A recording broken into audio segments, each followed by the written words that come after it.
Guys, today I'm going to be teaching you guys how to break stall properly, how to close games. This tutorial is going to be kind of advanced. If you want to maybe someday go for Archmage, and you want to really get really good at 60G, and you want to know how to play with totem, this is a good video for you.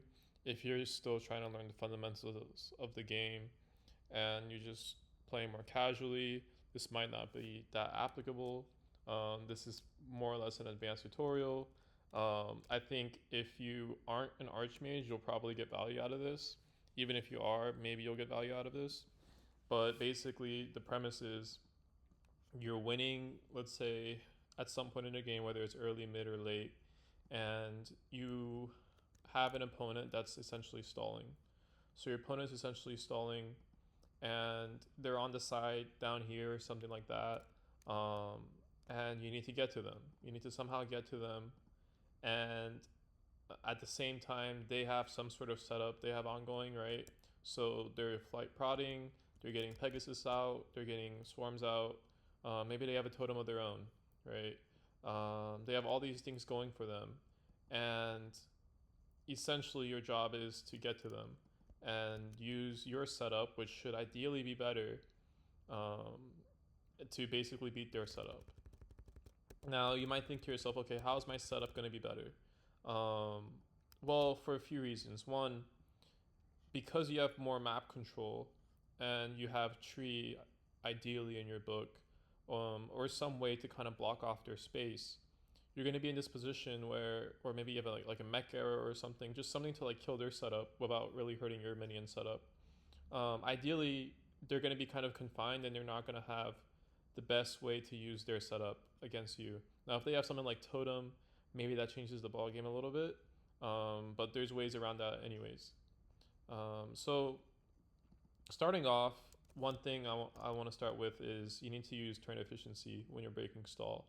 It's extremely important. So let's say this was a live tree right here, right? So they put up a live tree. Let's say they're just starting out the stall.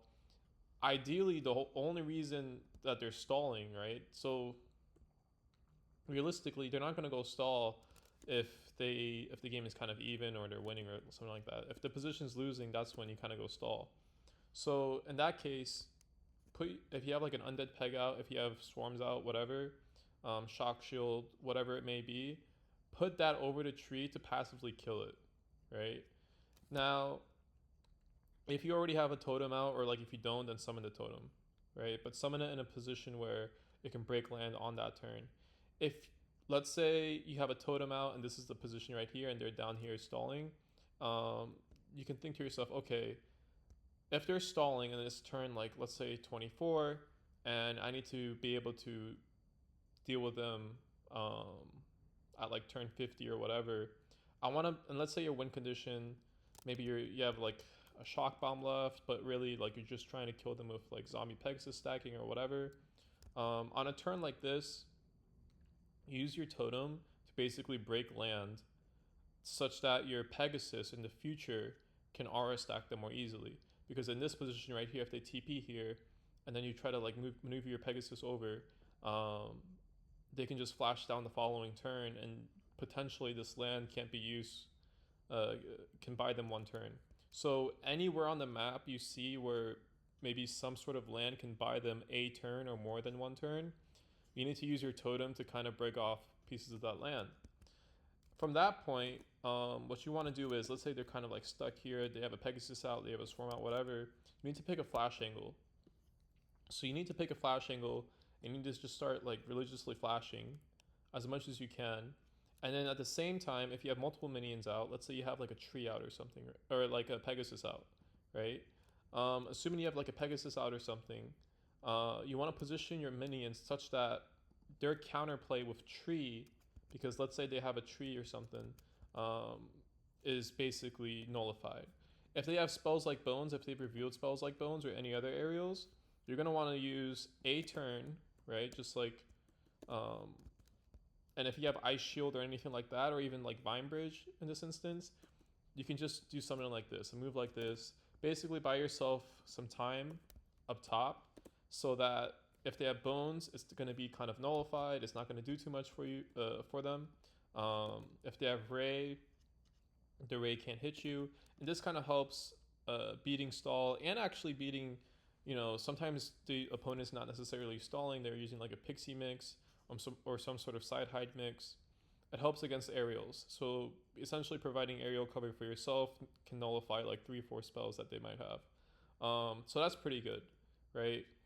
At this point, let's say this tree is dead. They have like a Pegasus over here or whatever. What you ideally want to do is get your Pegasus to their Pegasus, ideally before it goes undead. So you're going to pick an angle for your totem. Now, your angle for your totem should always be the least amount of land compared to how much land you can get with your flash. So here, the totem has a small amount of land, right? It has to go through before you can access your opponent. But here you have like more land. So if you have more land, you should be dedicating your flashes to that land. Another thing is the angle that you want to like go at them, make sure those angles don't necessarily converge. And what I mean by that is you want to flash to them in such a way where they can't use like a tree or something to block off both your totem and your flashing, right? So here right now we're going to be just flashing, and this is going to be breaking stall. And if they're any good, they're going to save their tree for like the turn that the totem breaks this land, and then they're going to try to potentially treat a totem. And this is the part where you need to maneuver your minions in such a way where you can basically block off potential trees on the totem itself, right? That's very important. While you're stalling, the positioning of your minions is extremely important, and it's important like for yourself, because if I put the Pegasus here, right, they can't cleanly tree like, let's say, this part of the map. Essentially it's like a game of how many angles or in what positions can someone tree both myself as I'm trying to flash to them and my totems, or do I have top cover in case they have aerials potentially, right? So you're just going to be flashing to them like this, and you see here, like when this totem breaks free of this land, right? By the time it does that, you did one tree or can't necessarily block off both angles, right? Another thing you want to be doing is, if you can, let's say you have like a Pegasus out, whatever, get those things undead as much as you can passively, because Pegasus can build more Pegasus. And undead Pegasus alone, on its own, is a win condition. So get those undead as best as you can, but do so in a way where ideally they're still kind of close to you. And being close to you is important, because if they were like right here and then someone trees and then you break free of this land, then they still can't access you, and now you're stuck in with them with their setup. Since you're stuck in with them with their setup, they can potentially get tempo on you, they can do moves on you, and you can't really do much back to them unless you get rid of that tree. But if they were to tree like right here, and these minions are in there with you, right? So they tree right here, and the minions are in there with you. You can utilize your minions, and you're basically, the number of plays you have grows by a lot, just because you're not, your own character. You have more options than that. So the totem, it buys you like one turn every like 4 or 5 turns essentially. But really, you should be flashing religiously as much as you can and keeping your totem alive for as long as you can, breaking certain parts of the map so that you're planning for anti-stall, not just, let's say, on turn 28, but on turn 40, 50, 55. This is especially important if there's like a little bush here on the side that's preventing a Pegasus from getting down or anything like that. So let's say they're trying to counter it, and they're like, you know what, this is not good. I need to counter this, so they put like a tree up here, right? My thing is, if you ideally have like your prots up and everything, don't be afraid. If you have your minions with you, don't be afraid to just flash to them and just fight, because ideally, again, you should have better setup. At the same time, when they do their summoning, so let's say they summon like a swarm, or some like gargoyle or any sort of minion there, you should be using your trees because their map space is probably going to be confined. You should be using your trees to block off their pathing for a lot of their minions. I don't see people do this properly a lot, and it constitutes more stall. Um, so what I see, and then another thing is like, let's say the enemy has totem, they're kind of digging, leftward, and then they're messing up with your totem angle. You need to be able to read that and constantly be adjusting your totem angle as you go. But again, you have to always pick the smallest distance, dedicate that to your totem, and the longer distance, dedicate that for yourself. So those are like the core tips there. Make sure you have aerial cover in case they have aerials, and if they've shown it. If they haven't shown it, don't bother with this, because it's always useful to bother with things once they've shown that they have things. Don't make assumptions about someone's book unless they've kind of like shown it. Especially early on, it's okay to take like an early bones or whatever, and you have to take a turn or two to clear it out. It's not okay to do it on like turn 50 when they've already shown the spell 2 times. So at that point, you need to start using aerial cover. You need to start getting your minions out to block any sort of aerials. Beyond that, I think that's really like the core premise of it. You want to pick 2 angles that don't necessarily converge in a way where one tree or one peg or something can like get to them. So here, if I'm flashing like this way, I don't want to necessarily be like using my totem to come like straight down here. And you're not always going to get these nice angles. Sometimes it's going to be kind of awkward where like the totem's coming down here, and then you can block both the totem off and you're flashing off with one tree, or maybe like an ice shield in a tree or something, or a peg in a tree. And if you can do that, then at that rate you can't really be flashing them anymore, or like flashing to them anymore, because and using your totem at the same time at least. You're gonna have like a live tree or something, and then you need to have that tree be like killed off.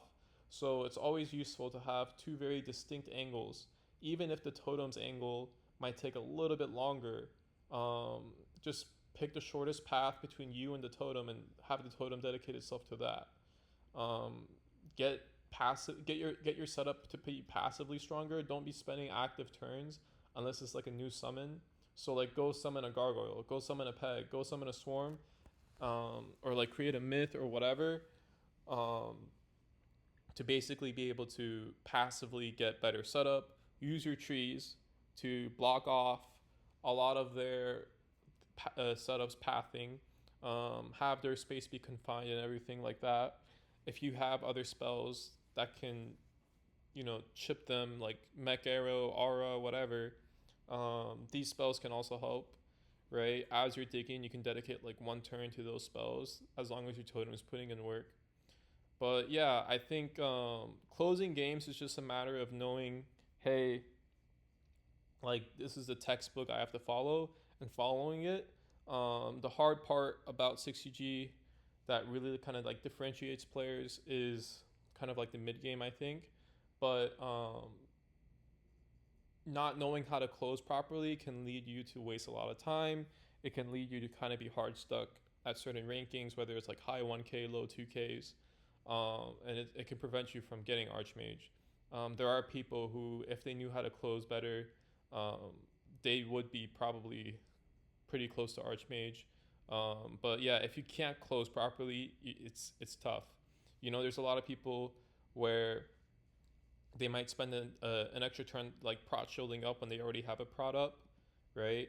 I think if you already have a prot up and you can assess their setup, and you're like, hey, it might take them a couple turns to really do anything with my prot, and even if they do something to my prot, my setup is better than theirs, and I could do more damage to them over time than they can to me, then you shouldn't be prodding, right? Or I see people potentially flashing other parts of the map, right? While they kind of let their totem dig, but then the totem can get blocked off with like a tree or something like that. And then they're like them flashing like the other side of the map in anticipation for anti-stall doesn't make too much sense there. The textbook is just like, make sure you have better setup. If you don't have better setup, then maybe change your book so that you can have better setup in some way, right? And then just aggressively flash to them. It doesn't matter if you have to spend 3-4 turns flashing to them, because your setup should be getting stronger passively. So you're not actively spending turns to get a stronger setup. And you can spend like one turn to tree, them off and cut off their land. And everything I said also, you can flip it for when you are stalling, just looking for opportunities to make sure you don't get treed, making sure you look for opportunities where you can block off like their totem with like trees and things like that, so that you can stall better. So it's really a game of looking for small cracks, both in stalling and anti-stalling, that kind of make or break the closing part of the game. But I hope this video was informative for you guys.